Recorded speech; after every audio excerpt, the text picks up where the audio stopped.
Hello everyone, welcome back to my channel. So myself Shweta Maurya, student of BSc Nursing second year in KGMU. तो अगर आप ABVMU, KGMU, UP senate यानी कि UP BSc nursing की preparation कर रहे हैं तो मैं इस वीडियो में आपके लिए एक नहीं मतलब बुक्स के बारे में बताने वाली हूँ कि कौन से बुक्स से आप अपनी प्रिपरेशन कर सकते हैं, क्योंकि BSc नर्सिंग एक ऐसा अभी टॉपिक है जिसके बारे में अभी मार्केट में बहुत ज़्यादा बुक्स नहीं हैं, और जो बुक्स हैं भी वो या तो मतलब हार्ड लेवल की हैं या फिर उस लेवल की नहीं है और अच्छी नहीं है कुल मिला जुला के। अब लेकिन प्रिपरेशन तो करनी ही है, सो मैं आपको बताने वाली हूँ कि कौन कौन सी बुक्स ऐसी हैं जिससे आप अपनी प्रिपरेशन कर सकते हैं। सो बात करते हैं फॉर्म की। अभी उसके बारे में कोई नोटिफिकेशन नहीं आया है, जब भी नोटिफिकेशन आएगा मैं आपको बता दूंगी। एंड आपके एग्ज़ाम्स तो 9 जून को हैं। सो वीडियो स्टार्ट करते हैं। अभी हम बात कर लेते हैं कि कौन कौन सी बुक्स हैं जिससे आप अपनी प्रिपरेशन कर सकते हैं। सो सबसे पहले हम बात करते हैं सब्जेक्ट्स की। इसमें टोटल 6 सब्जेक्ट हैं, physics, chemistry, biology, nursing aptitude, English और जीके। सबसे पहले बात करते हैं बायो की। तो देखो, फिजिक्स, केमिस्ट्री और बायोलॉजी ऐसा 3 सब्जेक्ट है जिसके बारे में ज़्यादा क्वेश्चंस नहीं आते हैं, क्योंकि सबको पता है कि कौन सी बुक्स हैं जिससे हमें पढ़ना है। सबसे पहले बात करते हैं बायो की। तो उसके लिए एनसीईआरटी सफिशिएंट है, उसके अलावा मतलब थ्योरी के लिए आपको उसके अलावा कुछ भी पढ़ने की ज़रूरत नहीं है। बात करते हैं नीट की ना, तो उसमें बहुत घुमा फिरा के क्वेश्चंस पूछे जाते हैं, बट आपका जो बीएससी नर्सिंग है यूपी सीनेट, उसमें डायरेक्ट क्वेश्चंस पूछे जाते हैं, ज़्यादा घुमा फिरा के नहीं पूछते हैं, तो इजी क्वेश्चंस पूछते हैं। आप अपना एनसीईआरटी से 11th और 12th, हाँ 11th और 12th दोनों आएगा, तो एनसीईआरटी सफिशिएंट है।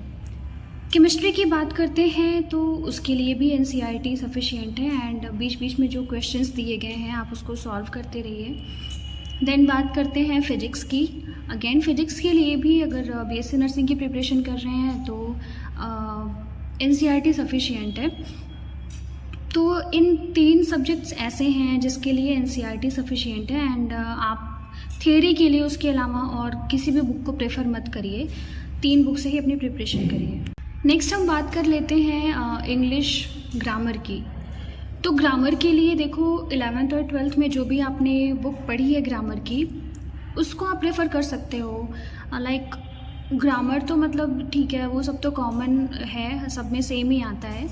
तो जो भी आपने 11th 12th में बुक प्रेफर की है ग्रामर के लिए वो सफिशिएंट है, आप उससे पढ़ सकते हैं। देन आता है आपका जीके।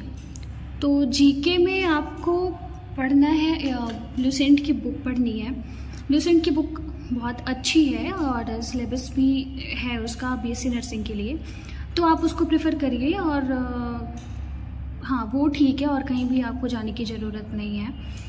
देन सबसे इम्पॉर्टेंट और सबसे ज़्यादा क्वेश्चन जो पूछा जाता है वो है नर्सिंग एप्टीट्यूड का।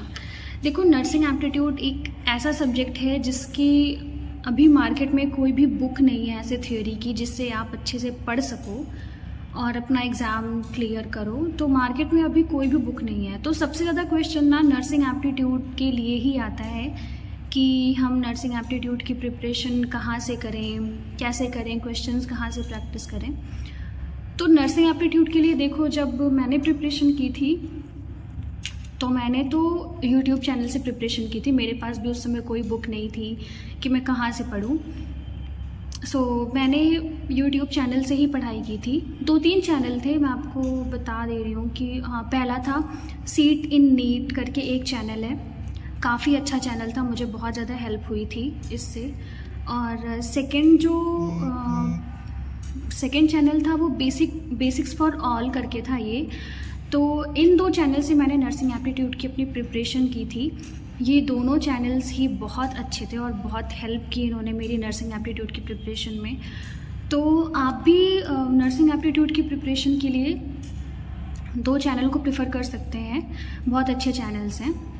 तो अभी तो बात हो गई 6 सब्जेक्ट्स की कि आप कहाँ से प्रिपरेशन कर सकते हैं, बट प्रिपरेशन के बाद आता है कि क्वेश्चन प्रैक्टिस करना।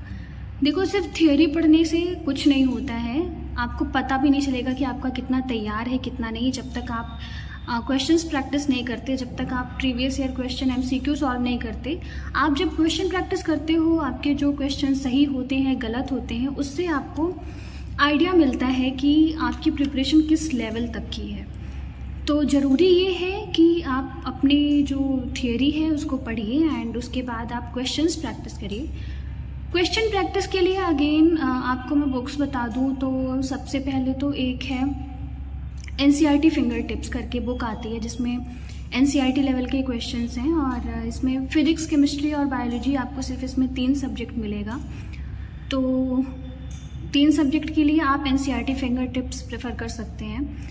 अब बात करते हैं जिसमें सारे सब्जेक्ट्स हों, ऐसा कोई बुक हो तो मार्केट में अभी एक नई बुक आई है जिसका नाम है BSc nursing 4 year UP CNET करके। तो इस बुक की ख़ास बात ये है कि इसमें पहली बात तो सारे टॉपिक्स हैं, मतलब सारे सब्जेक्ट 6 सब्जेक्ट दिए हुए हैं और 10 प्रैक्टिस सेट्स इसमें दिए हैं और जो लेटेस्ट पैटर्न है उसके अकॉर्डिंग दिया है। और सिर्फ यूपी का जो पेपर आता है ना, UP CNET का, सिर्फ उसके लिए ये लाइक और स्टेट का जो लेवल और स्टेट का जो क्वेश्चन पेपर आता है उसके लिए नहीं है, बस UP BSc नर्सिंग के लिए। तो बहुत अच्छी बुक है। तो पहली बात तो इसमें सारे सब्जेक्ट्स दिए हुए हैं, प्रैक्टिस सेट है, जैसे पेपर में आता है सेम वैसे ही इसमें दिया हुआ है। एंड लास्ट में आपको OMR शीट भी दी हुई है कि बताने के लिए कि आप अपना टाइम मैनेज कैसे कर सकते हो और एग्ज़ाम में कैसा OMR शीट आता है फिल करने के लिए। और 10 प्रैक्टिस सेट है और हर प्रैक्टिस सेट के बाद सारे क्वेश्चन के सोल्यूशन भी आपको मिलेंगे उसमें। तो आपको कहीं और जाने की ज़रूरत नहीं है, लाइक ये क्वेश्चन दिया है आपको नहीं आ रहा है तो आप नेट पे सर्च करो या फिर ऐसा नहीं। तो उसमें क्वेश्चंस भी दिए हैं और क्वेश्चन के जस्ट बाद आपको सोल्यूशन भी दिया गया है, वो भी पूरा अच्छे से एक्सप्लेन करके आपको सोल्यूशन दिया गया है। तो आप इस बुक को प्रेफर कर सकते हैं क्वेश्चंस के लिए। सो आई होप आपको थोड़ी सी जानकारी मिली होगी कि किस बुक से प्रिपरेशन करना है, कौन से बुक से MCQ सॉल्व करना है। तो मिलते हैं अगले वीडियो में किसी और भी नए टॉपिक के साथ, तब तक के लिए बाय बाय।